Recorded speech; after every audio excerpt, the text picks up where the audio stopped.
Every year, studios will make a movie they thought everyone wanted to go see, but then nobody does. Sometimes they deserve it, sometimes they don't. Then sometimes a movie will flop so hard it kills a franchise dead in the water, or in some cases, derails entire careers.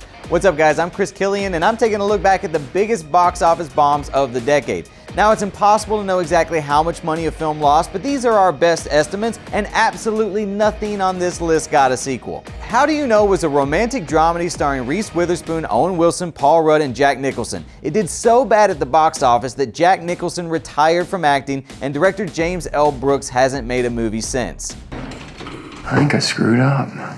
Not from my perspective. A lot of people forgot that Mars Needs Moms was a Disney animated film, probably because it's the worst Disney-branded animated box office bomb in history, doing so poorly that co-writer and director Simon Wells hasn't directed a movie since. Man, Mars needs Botox. Remember when I said Mars Needs Moms was the worst Disney animated film in history? That's because John Carter lost more money for Disney than any other movie they've ever made. In fact, John Carter lost so much money it led to Rich Ross resigning as head of Walt Disney Studios.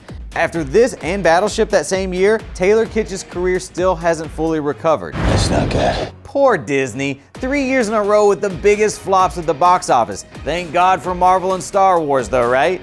The Lone Ranger should have been a smash hit considering it reteamed Pirates of the Caribbean director Gore Verbinski with Johnny Depp. But Depp's controversial casting as Tonto gave the film a bad buzz and it never recovered, despite the fact that Quentin Tarantino included it in his top 10 movies of the year. Did you even remember this animated sequel to The Wizard of Oz was actually a thing? Because I didn't, which is a surefire sign you've got a major box office disaster on your hands.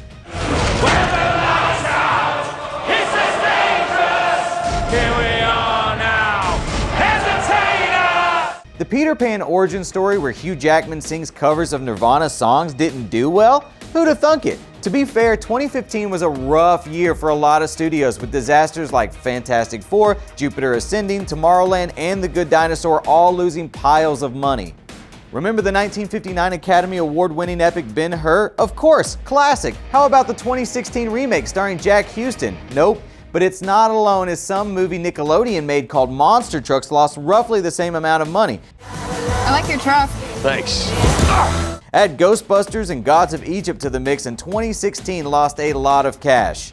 Guy Ritchie was clearly the wrong choice for this fantasy epic, though luckily he's rebounded with Disney's live-action Aladdin and The Gentleman, which seems to be much more his style. Producer Peter Jackson was clearly swinging for the fences when he bought the rights to this one, hoping for another sprawling epic like he delivered with The Lord of the Rings. Instead, he got lumped in with one of the biggest box office bombs of all time. It's still up in the air as far as who will take the crown this year, since Dark Fate is technically still earning money, if you can call it that, but both will lose over $100 million by the time it's all said and done. While Terminator Dark Fate was praised as a better sequel than some of the other Terminator sequels, it appears it's too little too late. Meanwhile, Dark Phoenix was just not a good movie at all, with Jennifer Lawrence notably phoning in her performance as Mystique, and fans now ready for Marvel and Disney to take a fresh crack at the X-Men.